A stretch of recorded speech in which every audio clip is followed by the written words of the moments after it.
Hello, everyone. Thank you so much for joining us. My name is David Minder. I'm the Director of Engagement here at Cooper Union.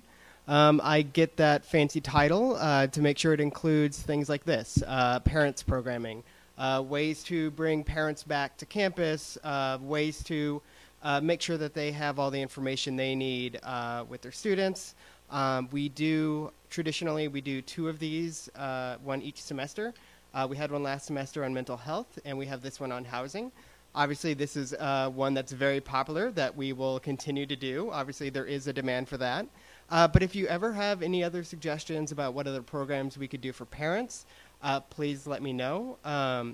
We'll send a follow-up email after this, and it'll include my contact information if you have any suggestions. We do a few other things. We tend to, I'm also with Alumni Affairs and Annual Giving. So we're a presence at Accepted Students Day, we're a presence at Move-In Day, and we also host Parents Day in October. I really hope you come back to that. We have about nearly 200 people that usually attend. One of my goals in programming is to make sure that it is applicable to not only, we have a heavy freshman parent presence on a Parent Day, but we want to make sure that it's speaking to all parents from freshmen to senior parents. So please come back to that. Other than that, just thank you again. So this doesn't take too long, I will just hand this over to our presenters. We have Michael and Lisa here from Douglas Elliman, and so welcome them.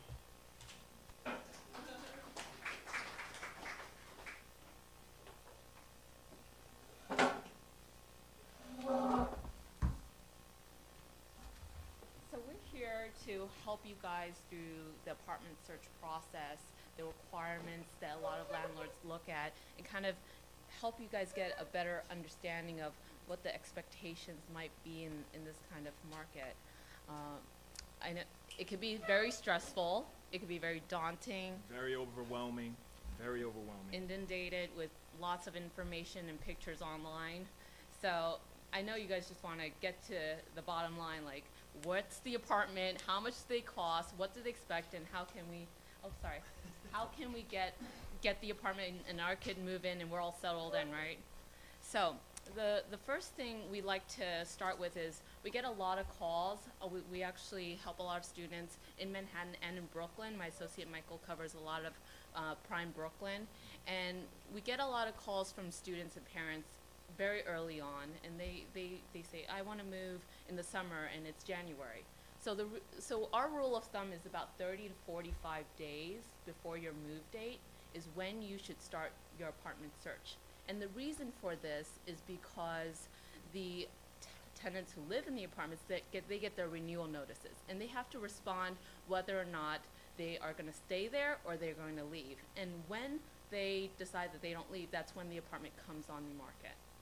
I usually like to say the prime time is between the 1st and the 15th. That's when the best properties come on the market and a lot of the leases start to turn over. Right, and once you get closer towards the end of the month, the leftovers are all there. So you want to start, the beginning of the month is really where you want to seal that apartment. So the next, I'm sorry. Oh, sorry. Should I hold this? Okay. So the second thing, can you hear me now? Test, test. Let's bring this over for you. Yep, can you hear me? Okay. Do you want me to go back or we're good? Okay, we'll just continue. So the second thing is location. So after you determine the timing, the second thing is location. If you work in, let's say, Midtown West, it's kind of hard to commute from Upper East, to take that 4, 5, 6 line down, then across, then down again. So determine what trains you need to take to make it easy to get to where you need to go, whether it's for work or school. So a lot of people kind of wonder, what are the apartments going for? These are kind of the starting prices for a walk-up around New York, the very bare starting points, I would say. You could get a studio around 1,800 for something like okay, we would start in the Upper East. The more north you go, the better value the apartment you will get. Obviously, the closer you get to downtown, where all the hip, you know, it's either location space or, what is it, finishes. Location. Yeah. And it always basically boils down to that in terms of the premium that a lot of landlords will put on top of the actual rent. I'm sorry. That landlords will put on top of the rent because of the location, being close to transportation, close to a lot of eateries, close to restaurants and entertainment and just the New York life itself. So you'll see the bang for buck as, you know, you get further away from the bars and the restaurants. You know, if you're away from East Village, away from West Village, you will get a box in West Village or East Village for 1,800. I mean, you probably at this point can't even get something for 1,800. It'd really be something just for your bed, and that's it. No kitchen. So then we look at basically the income requirements. So usually as a tenant, the landlord looks at 40 times the rent. So for example, if you're looking for an apartment that's $2,000, the formula is 40 times the minimum income needs to be $80,000 for the minimum income for a tenant. So what happens if the tenant doesn't make the 40 times? There are a few options. 1, guarantors. 2, extra security or rent. Or 3, insurance. Guarantors. You got mom and dad, you know, or aunts and uncles who can guarantee the lease. So the landlords at that point would look at the guarantors and expect either they make 75 to 95 times the rent. Usually they look at 80 times in the middle, 80 times the rent. And international guarantors are not allowed to guarantee a lease in New York. It has to be a U.S. guarantor with great credit, and a bonus if they own property or they own the home that they live in. Just kind of as leverage, as an asset. So if you're looking for an apartment, $2,000 times 80, the minimum income for the parents or the guarantor needs to be $160,000. And the reason for that is due to the fact that they're going to be covering not only the rent, but also they have their own, you know, mortgage. They have their own expenses that they need to cover. So this formula basically breaks that down to make sure that they're able to cover if there was anything to happen for the person who's renting the apartment, and in addition, able to carry their, you know, expenses and things of that sort. So that's why they want it to be at 80 times the rent. That's why it's doubled for. So it's almost like you're carrying both sides of the rent. In regards to roommate situations, the landlord doesn't care if you're covering for your kid or someone else's parents is covering for their kid. The guarantor covers the entire lease. Most parents don't feel comfortable with this. They want each kid to have their parents involved, because if you're going down, you know, I'm not going down by myself. You're coming down with me. Right. You know, we want all the, so some parents want all the parents involved. So just keep that in mind, because some people think, oh, well, I just want my part to be covered by my parents, and I'm going to get the apartment. The landlord doesn't look at it that way. If the tenant defaults on the rent, they go after the guarantor. Whoever it may be, they're guaranteeing the lease, and those are the people who are responsible for it. So it spreads the risk out for everyone to be. It spreads the risk out for everyone to basically be involved in the situation. Okay, so what if you don't have a guarantor? You don't make the 40 times. You don't have a guarantor who makes 80 times. You know, so another option is extra security or rent. And what I've seen in the past is it's either 3 months extra security deposit, 6 months security deposit, or 1 year up front. It depends on how conservative the landlord is. Some landlords are understanding, and maybe they'll see like $200,000 in the kid's account, and they'll be like, okay, yeah, we'll just take the 3 months. We know he has some money laying around. It's okay. And maybe not. So like, or they're an international student, and they're coming here with no guarantor, no social security number, no credit history, nothing at all. They might ask for 1 year's rent plus a security, or 6 months security. And the reason for the 6 month security is it takes about 6 months for a landlord to evict a tenant. So they want to have that cushion to cover whatever might happen. Right, because New York City is a very, very tenant-friendly place, so they just need to make sure that they have all their ducks in line and make sure that everyone is on board and make sure that they don't run any risk of having to lose the property or anything like that. Yeah, and this goes for people who have bad credit, low credit, things like that. And there might be some instances where the parent, if they don't make the 80 times, can be added as a co-tenant. But it really depends on the apartment and the landlord. Switching hands. Yeah. Sorry. Sorry.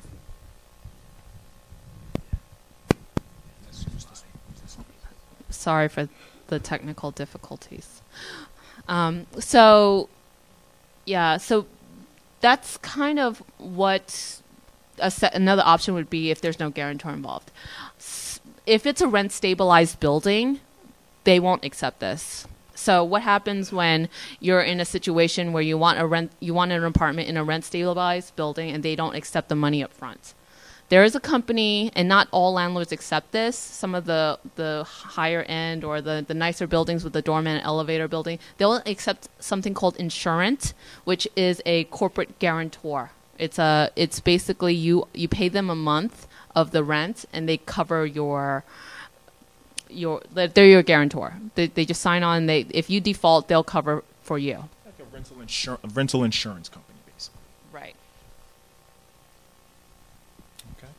So in terms of the paperwork that most landlords look for, as we mentioned before, it'll be anywhere from 35 to 50 times the rent, with that same formula that we gave before. If the tenant is making $2,000, if the tenant is making if the rent is $2,000, then it's 40 times that, which is basically $80,000 for the year. So, and also for the other information that would be needed would just be a full application filled out, along with tax returns, along with employment letter, which basically states the amount of salary that an individual makes per year, the position, and how long that person has been there. In addition to that, they would also need a student ID, or also the guarantor's identification, color copy, and also most recent tax return.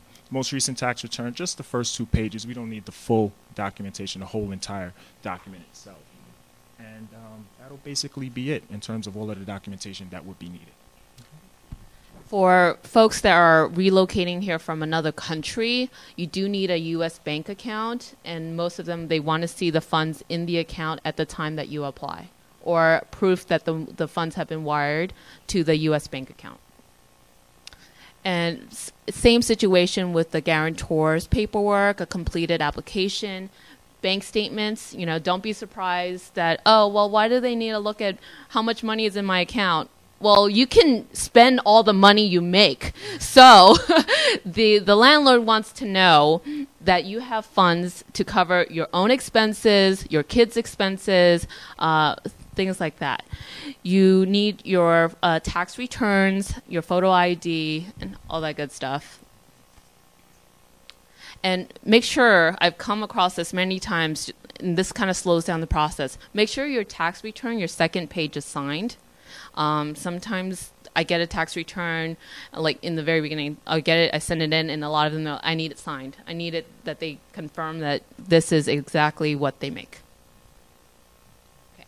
So why do the landlords, as I mentioned before, need all this paperwork? Why? Why do they need my blood too, like a pint of it or something, and it's really because New York City is a tenant-friendly city, and it takes 6 months to evict someone.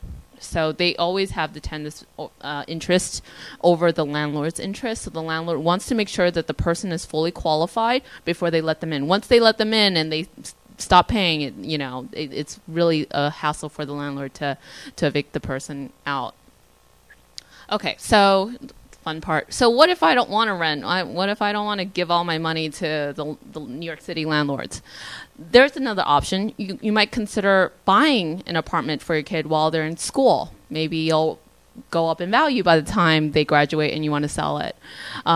So what I recommend is when you decide that you want to buy an apartment for your kid during the time they're in school, I recommend you speak with a mortgage lender, get a pre-approval, and also fill out a financial statement. And this is not usual outside of New York City, but a financial statement kind of breaks down what your assets are and what your debts are and your overhead.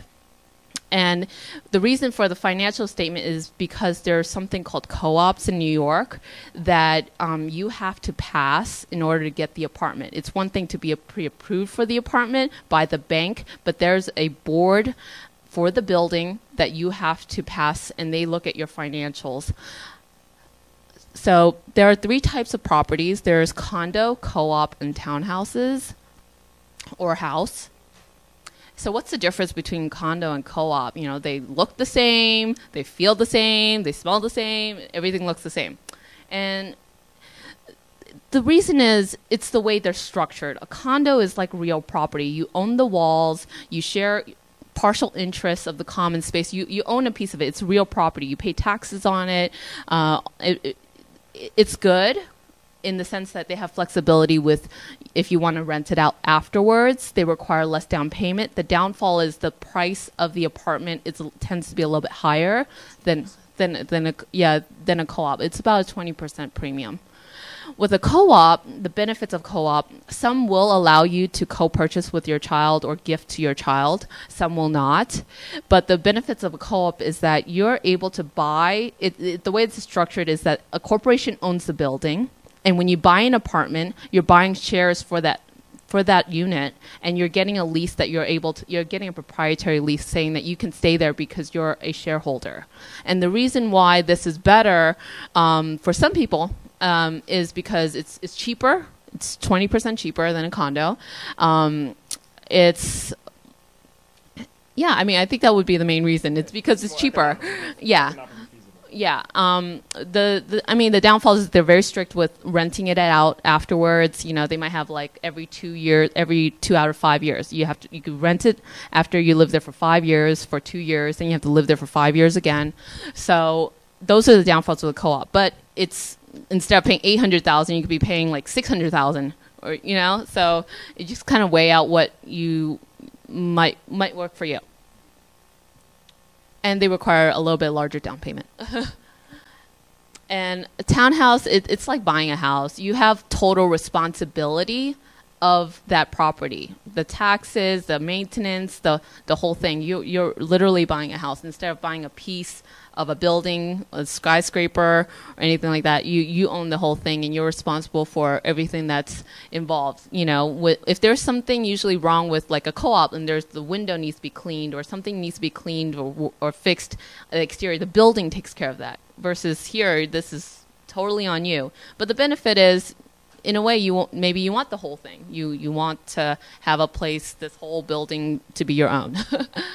And so, who are we? So I'm Lisa Lee. I'm in charge of the Lisa Lee team at Douglas Elliman, and we basically are one of the top largest firms in the company. We have offices throughout New York City and across the nation, from Miami to LA to Westchester to Long Island, and we're also partnered with Knight Frank, who have offices around the world. And we do have the paperwork checklist to pass out to you guys if you guys need it. But my information's up there if you need to contact me if you need help. But David, yep. Sure. Is that going to reach, or should I maybe switch seats? I guess because I don't know if that will hold it down.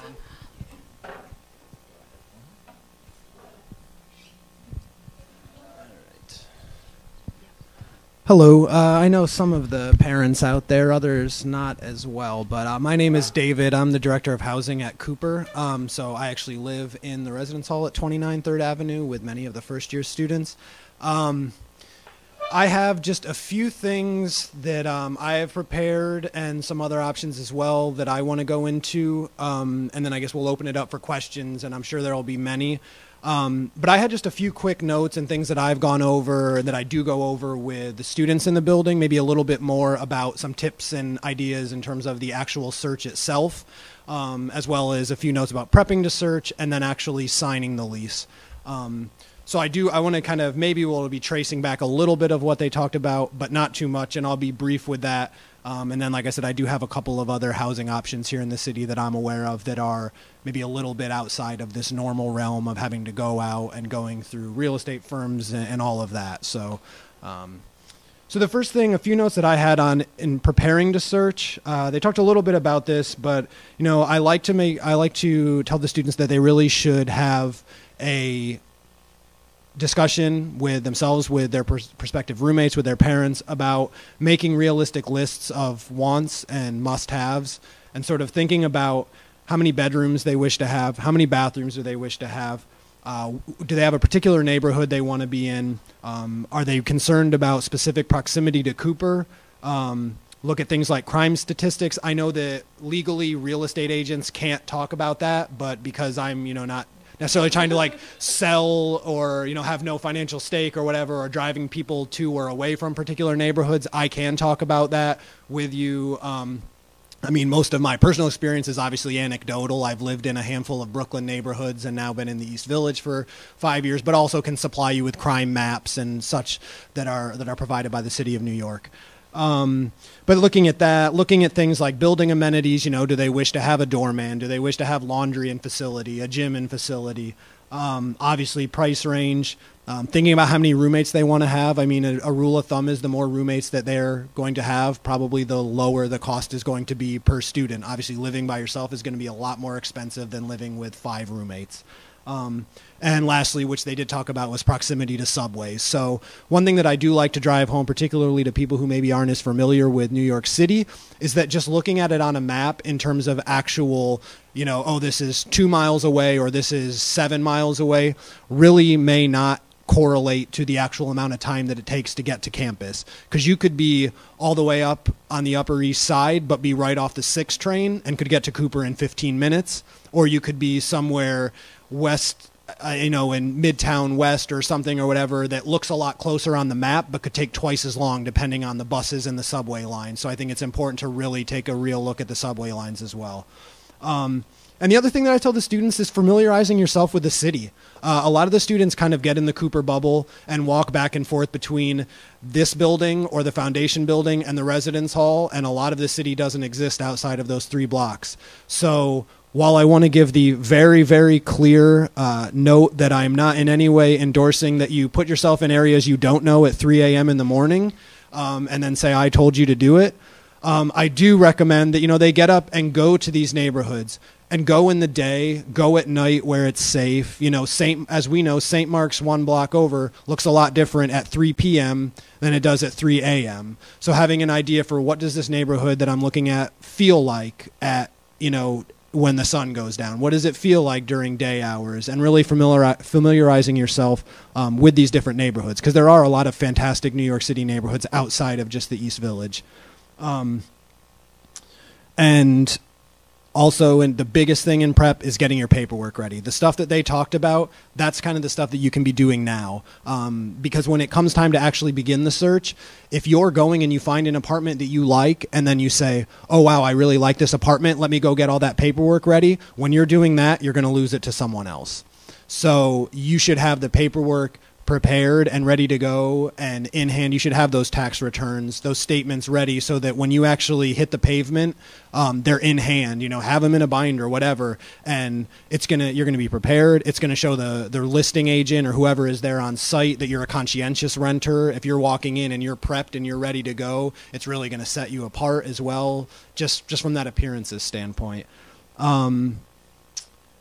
They talked a little bit, obviously, about insurance. I had that as a note on here, particularly for our international students. A few things just specifically about working with brokers, and I promise I'm not going to say anything bad about it. But I like to, just as a note to students as well, the the broker commission rate is not set by law, as far as, unless that's changed since recently that I. So like I let them know, they should feel empowered to, they might be able to have at least some discussion about it. Like if they're trying to say, oh, their fee is 15% or whatever, like there's nothing illegal or wrong about asking or trying to negotiate a little bit. Maybe you can get it closer to 1 month's rent as opposed to 15% or whatever that it is. And that the biggest thing is brokers are there to assist you in obtaining an apartment before any fee is assessed. So if you're working with someone shady that tries to get you to give them money up front, don't work with them. This is someone that their job is to get their fee once you have a lease that you're actually signing. So I know that these guys do that, but it's important to note that there are some folks out there who are really not above board, and if you see anything about trying to assess a fee before you have signed a lease, just do not communicate with that person. Can I answer that? There are like 27,000 brokers in the city, and you kind of have to gauge how professional and responsive they are, because you may pay somebody, let's say a month, but then they make you pay all these application fees, and then you lose the apartment, and then you waste all your time. So you got to gauge whoever you might be getting in contact with whatever broker, that you yourself are in a way interviewing them and kind of seeing, are they going to do what they need to do for my best interest to help me find the apartment and do a really good job, doing like lining everything up, so just want to add to that. Yeah. And then last, I have a few notes about actually signing the lease, and a lot of these materials I'll have a little checklist, and I can provide PDFs afterward. I just didn't want to print hundreds of pieces of paper, but I will have PDFs that can go out with the email from the alumni office, so you'll absolutely get that as well. So some notes I had on that I think are important to keep in mind. That the lease is prepared after the application that you've submitted has been approved. So, if you put in this application, don't just sit around and wait. Like in New York City, if you don't hear back within 48 hours, follow up with them, because you don't want someone to think they put in an application and they're good, and then they wait around a week and a half when they could be looking for another apartment if in fact it's already gone and been given to someone else. So definitely there's nothing wrong, and you should be following up if you're not getting a very prompt response. The signing of the lease almost always will happen in conjunction with a walkthrough of the apartment. When you're doing these walkthroughs or just when you're visiting and all that, absolutely have, whether it's just your phone or whatever it is, have a camera, be prepared, because when you move out of that apartment, you're going to be held liable for any damages that exist that were not documented when you moved in. So, and again, I have a full checklist that you think maybe it might seem a little bit rudimentary, but maybe when you're 19 and excited and signing your first apartment, you don't think to check all these things. So I have a long full page list of just reminders of different things to check in bathrooms, in living rooms, kitchens, what have you, when you're signing for an apartment, so that when you're doing that walkthrough, check all those things. Make sure that you don't have leaky, faucets or whatever, and be very thorough, because if you don't document it, you very likely will be charged for it when you move out. Another huge one, ask for a signed copy of the lease. Do not ever allow the landlord or whoever this person is to be the only person holding a copy of the signed lease. You really need to have that in your possession. With that, read it carefully and entirely. So again, you'll get this in PDF form, but things like check that the amount of the rent is actually correct. If you talked and agreed upon it before, maybe when you saw it, and then when you're being then presented the lease to actually sign, make sure that it's exactly what you had agreed upon when you previously spoke. Make sure that it states the date of the month that the rent is due, the proper process for submitting rent, the name, address, and telephone number of the landlord, which utilities, if any, are covered in the cost of rent, if there are any building rules, what happens at the end of the lease. Think about are you able to automatically renew? How does that work? Make sure that all of the roommates' names are on the lease. So you have a ton more rights when you are actually on a lease. So it's best that in your interest, where they said that New York is a renter-friendly city, that's when your name is on the lease. So don't just let Bobby sign the lease and you're just going to pay your part to him or whatever, but he's the only one on there or whatever. even though that probably won't happen because whoever's on it also has all the risk of if the payment doesn't go through, it's also a risk for you to not be on it because then you don't have any of the rights of a person who has actually legally signed a lease to be in that space. Ask about landlords' rights to access. So if you're particularly worried about privacy, make sure there's some language about, when they enter or if it's for emergencies or if you get any sort of pre-notification before the landlord would come in to whether they're showing it when the lease is about to end or what have you. So I think that's most of the just sort of like tips that I had. Beyond that, I have little things like avoiding scams, like, don't think that you're going to be the person to find the $250 a month apartment in the East Village. Like, if it sounds too good to be true, it's too good to be true. This is a city with, like under 1% vacancy. So you're not going to go out on Saturday and call mom and dad and be like, yeah, this place is $300 and all the utilities are included and it's perfect. You're going to give someone money and then you're never going to hear from them again. So just you have to be realistic about the city in which you are living. It's best to deal locally, actually meet people, be in person. Again, don't ever send money until you're presented with a lease. All sort of just like things that, use your gut, use your head. Make sure you're speaking and seeing in person real humans and, working with reputable firms. The internet, all those things are your best friend with looking at reviews and seeing the kind of people you're working with. So on that note, if the search process sounds really, really scary, I have a few things I would say. I mean, one, the good news, I don't like to speak in absolutes because who knows what would ever happen, but I've been here for 4 years. I've never had a Cooper student contact our office, in August, freaking out and homeless, and they couldn't make it work, and their parents didn't have enough money or whatever it was. Some way, one way or another, the students always work it out. There are options out there. There's a lot of neighborhoods with really reasonable rates. In terms of New York City, they're all expensive, but reasonable. Like, I will say this, there are places that you can live where you won't pay more than what you've paid to live in our residence hall. So if they've made that work, there are places that they can live where they can absolutely make it work for the same price or very near the same price. So I have a few options that I do want to talk about that are, so I don't want to act as if I'm giving a sales pitch, but I think it's important to note them. So one is educational housing services. And what they are is a company that owns a number of buildings in New York City, and they essentially are residence halls that provide all of the exact same services and supports that we provide in our Cooper Union residence hall.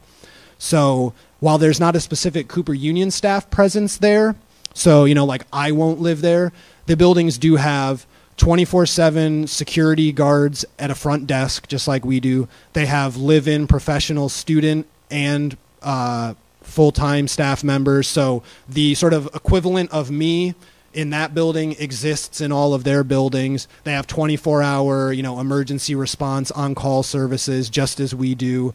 If I'm being quite honest, in terms of their amenities, they're often much better than what we have at 29 3rd Ave. I think they all have, if this matters to you, they all come with, flat screen TVs with full cable, and they have like actual fitness centers with full, 10, 12 treadmills, all that kind of stuff. They come with heat, air conditioning, all of that. So anyway, if you really are interested in signing for a lease now, because the other thing, like we talked a lot about the pace of New York real estate and the realities of 30 to 45 days before moving in. If you would be a lot more interested in your son or daughter or your child signing for a lease before this academic year ends and then just going home for the summer and knowing they have housing and it's all taken care of, this is an option that you could pursue. They are signing for rooms now, so you could sign up, you could get an apartment, and then you're set and you just come back and move in the fall. These residence halls are more expensive than our residence hall, typically anywhere from, I would say, $2,500 to $4,000 more per year, maybe like slightly less expensive, I would say, in general than like the 200 East 6th Street residence that we just this past year had rented through Marymount. That's actually also an EHS building, but Marymount just occupies it. So it is a little bit more expensive than us. Like I said, I'd guess probably about an average of $3,000 more per year. But they offer summer, semesterly, 9-month, and 12-month leases. It actually is nice for international students. The guarantor process and all of that is a lot less strict. I would say it's much more in line with like when you sign to go to Cooper, wherein you pretty much just have this license agreement and you work directly with them and you move in. So again, that's another, I would say, nice bonus that although it's a little bit more expensive, you're also not paying any realtor fees. So you do save approximately maybe like a month's rent in not paying that, which is nice. So just to give an idea, and I will absolutely send this out. I'm going to be leading a couple of tours to those buildings. I'm going to send out a message to all of the residential students just so they know that in April, I think on like a Saturday and a Sunday, a couple weekends, I will take interested students to check them out just to see if this is, again, something that they're into. And they have 3 buildings, all of which are 15 to 25 minutes from Cooper and no more than a 2-block walk from the residence hall to a train that then is a direct line to Cooper. So they're either right off the NRQ or the NR trains or the 456, which let off at 8th Street NYU and Astor Place. So most of them have about a 4-minute, 2-minute walk from the residence hall to the train, and then about 10, 15 minutes on the train, and then you let off right here another 2-minute walk from the trains to our Cooper buildings. So I will absolutely send out some information about that if that sounds like something that you would be interested. And the one other option is Stuytown, which is a place where a lot of our students honestly do live. It is spans from 14th Street to 20th Street between First Ave and Avenue C. So it's a little bit north and east of us here, obviously within walking distance of Cooper. Again, if you go directly through Stuytown, there is no fee, no realtor fee. So you can work directly with them as their in-house property managers and save that amount.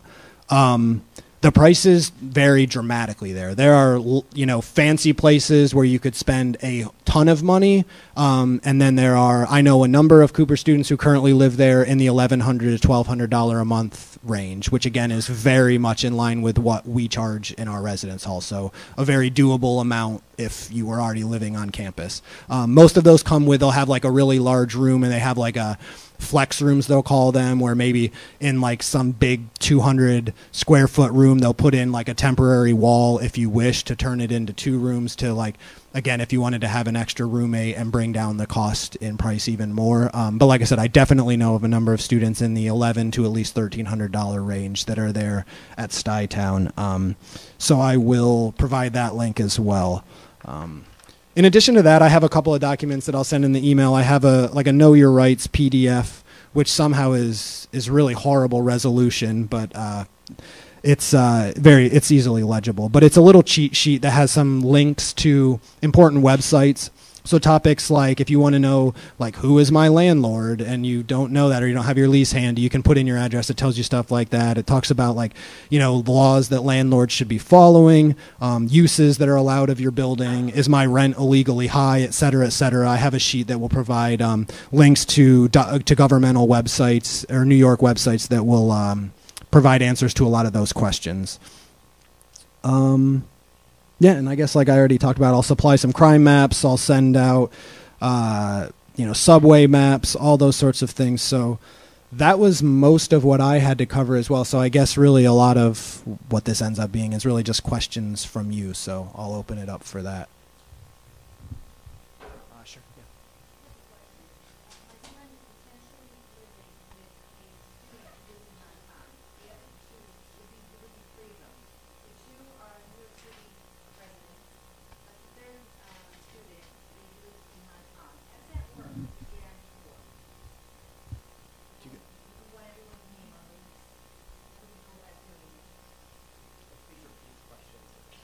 Okay, so the question was, how do things work when you have a domestic student that would be rooming with an international student and dealing with the guarantors on the lease?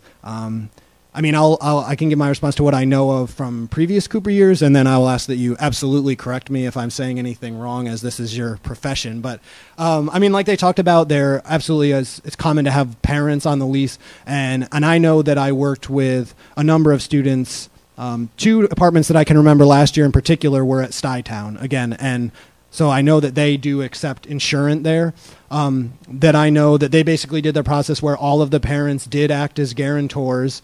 And the international students basically just went through insurance. And so they didn't have their parents on it, but they had insurance acting as their guarantor. But then their roommates that were domestic students had parents or whoever it was as guarantors signing on for them. So they were, all insuring the lease. I've had some people ask me that as well, and I've said to them, you can have your own agreement if you want to get your attorney or someone to sign with the international student where they pay X amount up front to you, so you guys feel a little bit more secure that they're going to be paying the rent, or you can have some internal agreement where if you're the guarantor and Billy's dad is the guarantor and this kid it doesn't have guarantor or anything, I mean, you would stand in the shoes of the landlord. It would either be rent up front or extra security, but I would have that a separate agreement amongst yourselves of how you want to arrange that. But it just really depends on what you're comfortable with. This is totally, I'm sorry, but I thought I didn't mention this earlier too, but I wanted to make it a point to say before I forget. Also, I work in the residence hall, and I encourage and welcome any students to please email me, to come talk to me directly. Most of them should know right where I am and how to get in touch with me. That I've already talked to at least half a dozen students this year sort of about their search process, and I am more than happy to talk with any of your children about their specific search and what, going into more detail about what it is that they're looking for. I'm happy to do that. I'm happy to write reference letters for the folks that need. Some places will want a letter from a previous landlord, and I can act on that behalf as, having been in charge of the building there. So I do want to make that point as well, too, that you let your children know that. Please encourage them to talk to me. I'm more than happy to talk to them about their process, and if I don't know the answers, I'll get them for them. Yes.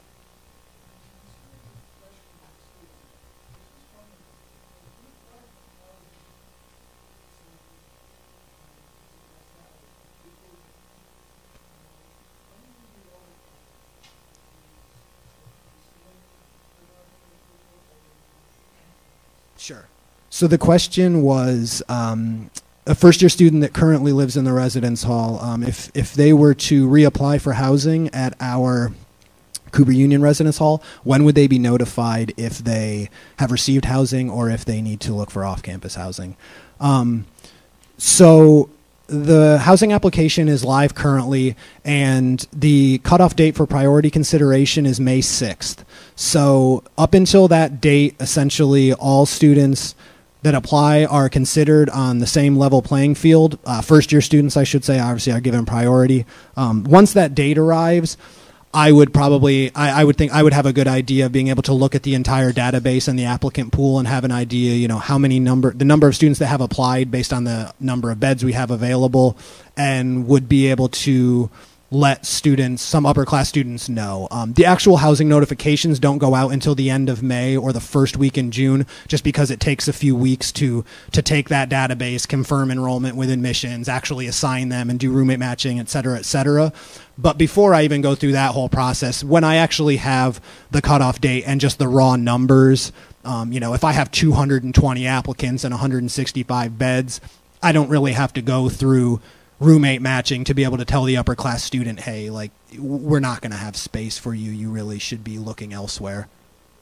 It's Friday, May 6th is the cutoff for priority consideration. And with that, I would say, I want to be very honest that, we give priority to first-year students. We have a very limited number of beds. The chances that any upper-class student receives housing in the residence hall are slim. It's just the reality of the Cooper experience that they have always moved off after first year. This past year, we did have an agreement with a building next door, and it was kind of serendipitous for us because we had an unusually large first-year class this past year. But the level of commitment that school was asking of us up front and my interactions and discussions I had with students who currently live there just didn't feel it was really financially prudent for us to enter into that contract. I really had a fear that we would have a lot of empty beds there, and it would have been bad for the institution. So we decided to discontinue that agreement for next year. So we are back to just having 29 3rd Avenue.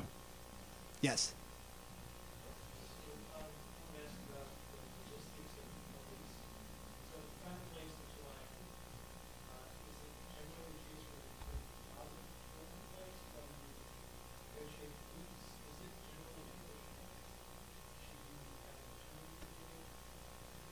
So the question was, when you're out looking for an apartment and you find a place you like, and I guess you're getting to the point where you're being presented with a lease. He was asking is the lease negotiable? Do you put a deposit down to hold this lease that's been presented to you, or I guess how does that whole process work in terms of being presented that lease, and then what are the chances, I guess, of it being taken out from under you, or the amount of time you have to have a lawyer look at it, etc. So I'll let the professionals talk about this.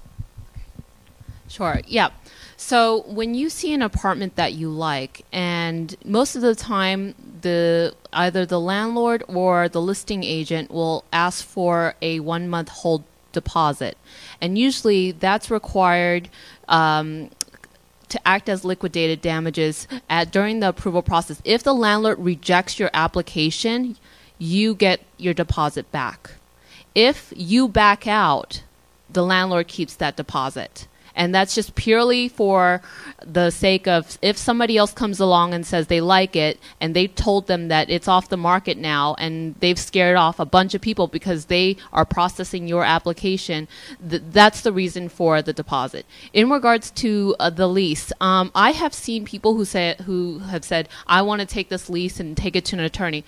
You will probably be shooting yourself in the foot and lose the apartment altogether, is what I've seen from a lot of the different landlords and the management companies. That's their response. And the reason for that is because the landlord will see you as probably a problematic tenant, and that you will be causing a lot of headache and problem, and that if you're going to involve an attorney at this point, you're probably going to involve an attorney for a lot of different situations. So landlords really don't want to get into legal battles. They just want a tenant come to terms with them, and they rent it, they get their rent, you get a place to live, and that's it.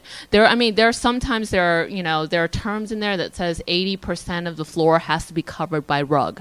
That's only in there, like using it as an example, for if you decide to walk in heels every day, all day, from 9 a.m. to 9 p.m. till 4 a.m. and all of that good stuff, and they need to use something to enforce that you cannot walk in heels. And in order to do that, you got to put the rug down. and there's certain things that are in the lease. So that's what I've seen so far, that you would jeopardize your chances of having the apartment.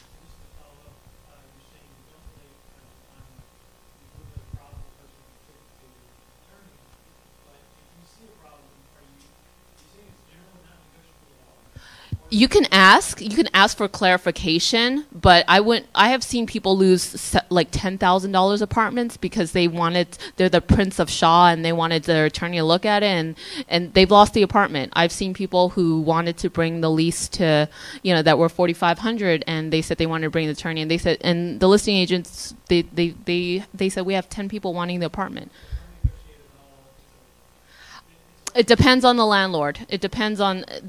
But from my point of view, and from what I've seen before, I've seen that the applicants have been completely rejected.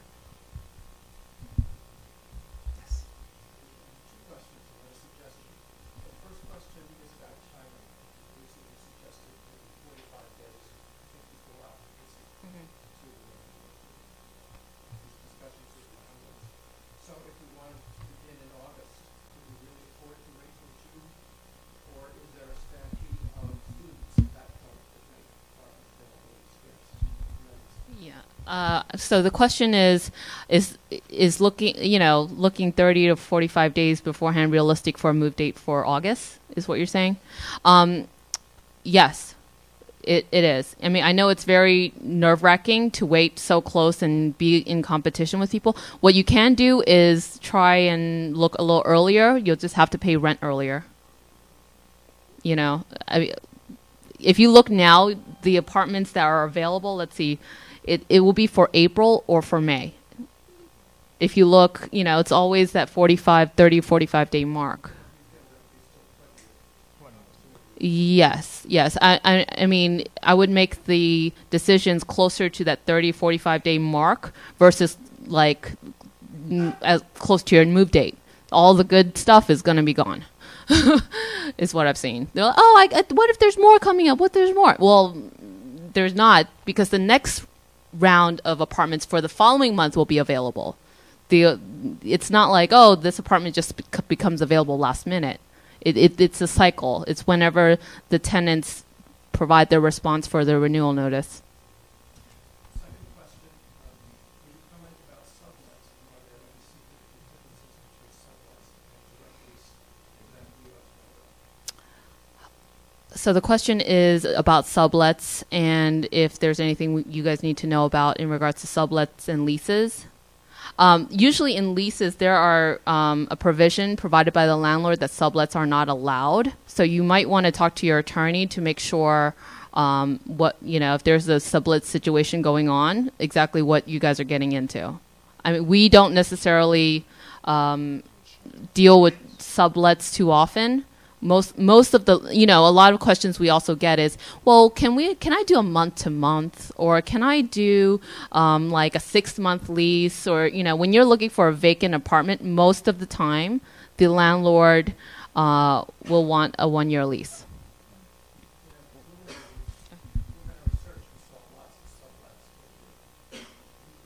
Well, and I think an important note about that, like when you see a lot of the sublets, and I'll be honest, it's probably not the best practice, but my full disclosure, I had like my first 3 apartments in New York were through a sublet, so maybe I just got lucky, but mine all worked out really well. But you won't have the same legal protections is the thing. Like that's I think the bottom line with it is you can sublet, and like for example, a lot of Cooper students will do it with other Cooper students. So like right now on Facebook, there's a lot of students who had a 12-month lease and don't want to stick around for the summer.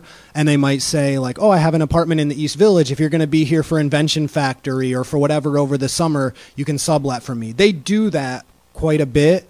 But it's just if you ever really ran into some like actual problem or something with this, you're not going to be protected in the same way the person that's on the lease. Like the landlord could just say, you're not anywhere on this lease or whatever, you need to vacate.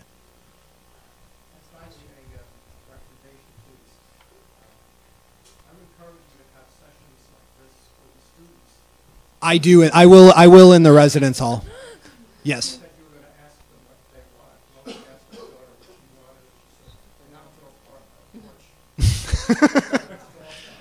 Yeah, getting an outdoor porch probably. Sure. No, and you're right. I will be doing. I have waited to have this, and then next week I'll be having the first of a meeting talking with the students in the residence hall about all of this that was covered tonight as well. Absolutely. Yes, one in the back.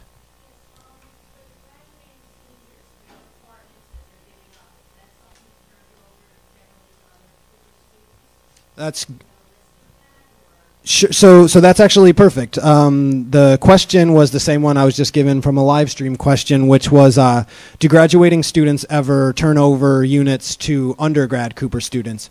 Informally, yes. Places like Stuytown and the like, where we have a common Cooper presence, we absolutely have seen that happen, where students will turn it over, or where places like that where we have a track history, I guess, and they've rented to Cooper students and known that they're typically conscientious and good renters. That has absolutely happened, but I mean, it's all informal. I mean, we don't really have any mechanism whereby we can formally just be like handing it off from one to the next, because it still involves dealing with a landlord of sorts and the realities of us being a small drop in the enormous real estate market of New York. It's not really a small college town where we have the leverage that a university might in some country town where we ran the real estate We don't do that here. So so informally, absolutely, but I mean nothing on record that we. Yes.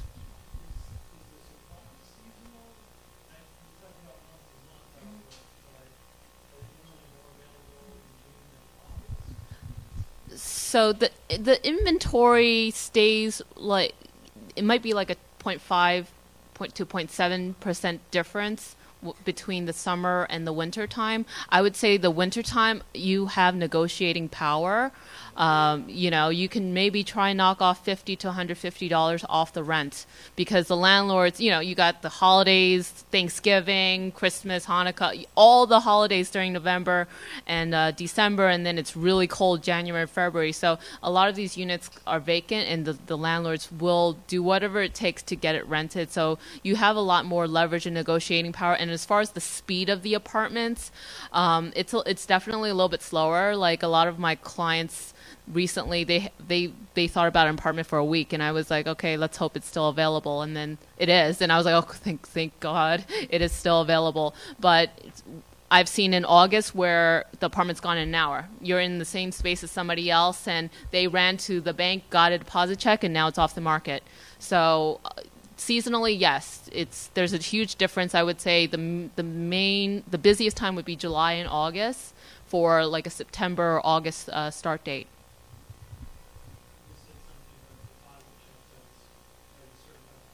Yeah. Oh, that's another thing I was going to ask. New York City does not believe in personal checks. They only want cashier's check. And I found this out too. There's a difference between cashier's check and certified check. A cashier's check is the bank printing out an actual check with the funds in it. A certified check is a personal check that you write, and they stamp it certified, and your funds are frozen. And, you know, that's, even if it's certified, New York City doesn't really welcome that. They need a cashier check with the amount printed from your bank and debit it. It's hard money, and New York, if they see a personal check, the deal's not happening. Oh, and so we have some live stream questions. The first question is, do landlords welcome college kids? I'll just reach over. Okay, just repeat. Okay. Do landlords welcome college kids? Yes, they do. I haven't had any problems in terms of dealing with and negotiating with any landlord, especially when they do have a guarantor involved in a situation. Because some people may think like, oh, okay, they're college students and they may be partying, they may destroy the property. But I haven't had any bad experiences in terms of being able to get college students into any residence due to fair housing here in New York and across the nation. They cannot discriminate against any college students. So don't let any landlord tell you that. Yeah. Well done. Yeah. Okay, the second question is, can you do a multi-year lease? That is something that you can do. Just in my opinion, I don't recommend it to my clients due to the fact that you're going to be locked in for, let's say, about 2 years. And within that time frame, you may notice that there are things that you may not like about the property, or there may be things going on within a property, and you don't want to be locked into something for about 2 years. You know, you just don't want to put yourself at that type of risk.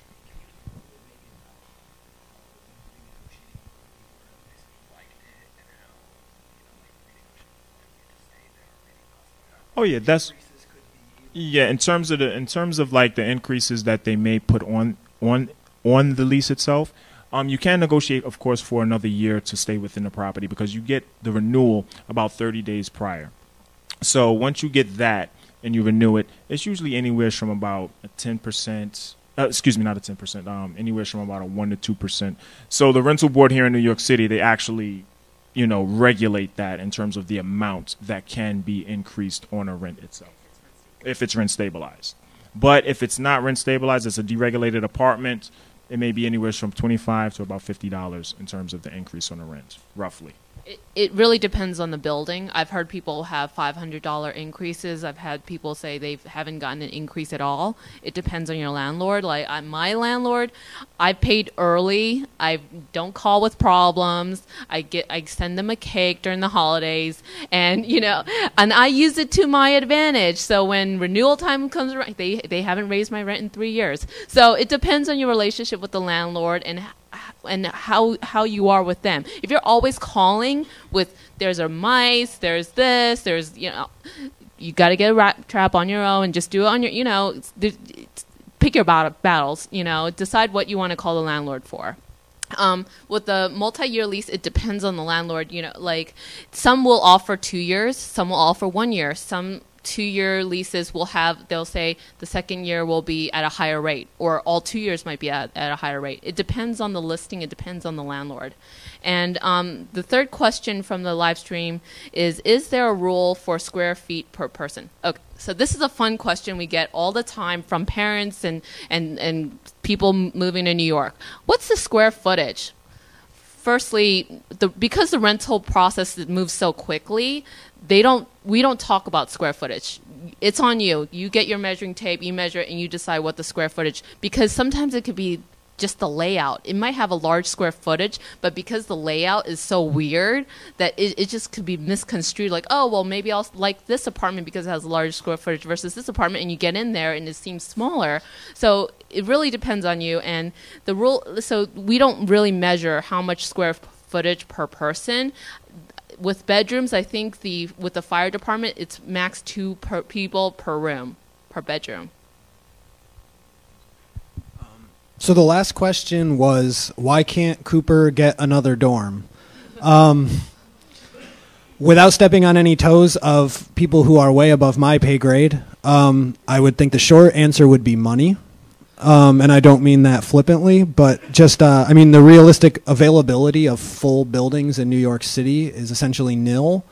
And the reality of us purchasing another building, the answer is there is no reality, I think, where that's going to happen. Honestly, like, and just, you know, even, for example, like when I think about places like educational housing services and the agreement that they have with, for example, Marymount, who does occupy the building right next to the one we're in right now, where some of your your children may be currently, you know, that is multi-million-dollar deals that for Marymount to reserve that space for their students.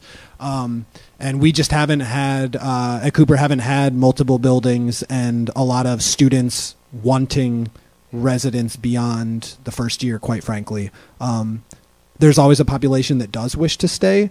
But a lot of the students, too, honestly, it's a lot to think about before you start. But then once they actually go get their apartment, they love living off campus. They love the freedom. They love being with their friends. They love not having their guests regulated. They love all of these things and the freedoms that come with. So, I mean, I think there's a level of that, too, that, you know, that's just been the Cooper way, that the first year is in the residence and we try to build that foundational experience, and then they go out and go on their own.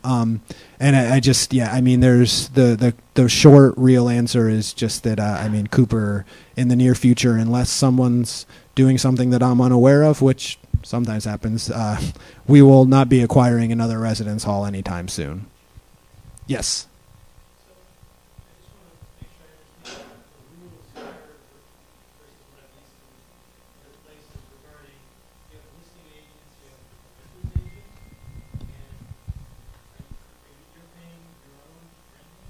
Okay, so New York City is very different from the rest of America. If you usually see an apartment for rent, they're also the property manager. You talk to the property manager and they rent you the apartment. You do the paperwork with them and that's it. New York is a little bit different because there's 8 million people in the city. So the landlords and the property managers get so overwhelmed by all the calls and all the people. So that's why the brokers exist in the rental process. And so you have the option to find the landlord, but they're not always available online or for you to find them. So that's why sometimes people use brokers, is because we might have access to information that you might not have access to, and we streamline the process for you as far as lining everything up, finding you the best deal, all that stuff. So there are agents that will have the listing, and then there are agents who represent the renter. You can try and find and deal with the listing agent yourself, sometimes I don't recommend that because they have a fiduciary responsibility to the landlord and not to you. Or, you know, the fiduciary is gone because they're trying to negotiate for you, they're trying to negotiate for the landlord. It's all a blur. So when you have like a renter's agent, you know, you're not limiting yourself to that apartment. Somebody is there to kind of provide you like a service, a concierge service, to be like, here's everything on the market. I've shown you 20 apartments in one day and provided you all the knowledge that I have to gear you towards getting the apartment that you want, the best option out there on the market. But again, you can try and deal with the landlords themselves. They're not all available, and sometimes they have a higher markup on their rent. So maybe if you did use an agent, they might find you a deal that you might not be able to see on the market. And the internet has so much stuff. I mean, I've heard people send me links after links and links, and they're not real apartments. And then you kind of come up, create this picture in your mind that this dream apartment you're gonna get this penthouse apartment for $2,000 and, you know, on Craigslist, and it's not real. So what we do, why brokers exist, is to kind of streamline the process. I mean, it's up to you at the end of the day how you want to go about your search.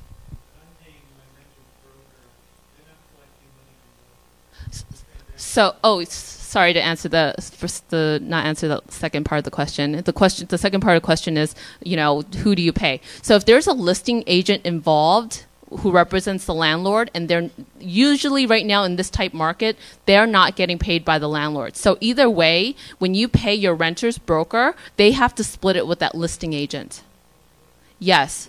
So, you know, so again, the only way to sometimes get out of paying that fee is to try to find the landlord directly and deal with them directly. But sometimes the landlord might not want to deal with you because you're calling them 20 times, asking questions about which paperwork or which is that, you know.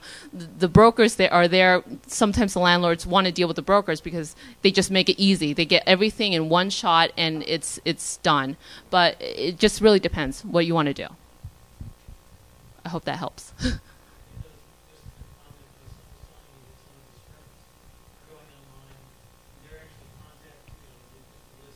Yeah.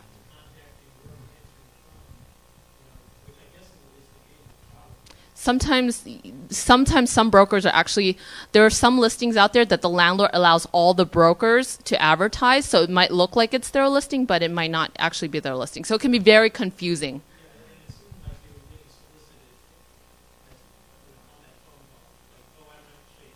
I could show you a bunch of other stuff, yeah.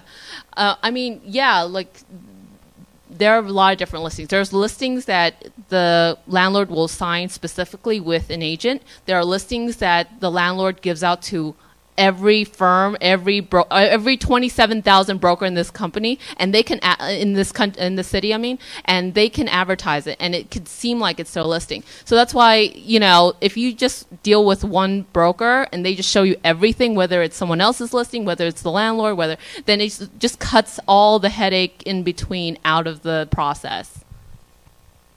But yeah. Other questions?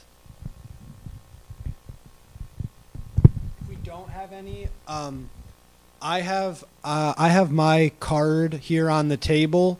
Like I said earlier, obviously your children should know where to find me on the third floor in the Office of Student Affairs, so they can get in direct contact with me. But also, if you have any questions that arise at any time, I promise I'm very responsive and will gladly answer any questions that you have as you actually get into your process. So please feel free to take a card from up here.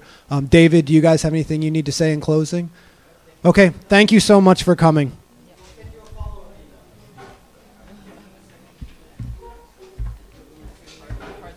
Yes, those are all me.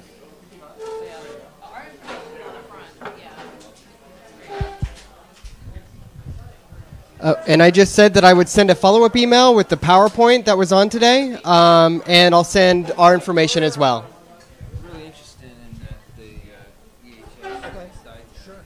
There you go. Yeah. If you need, that's our information. If you know early, it's better because you have more likely to get a room.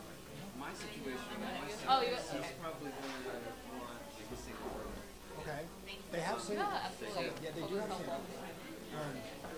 So yeah, they do. It's going to be getting the person to go see you and watching it. It's like the whole process. No worries.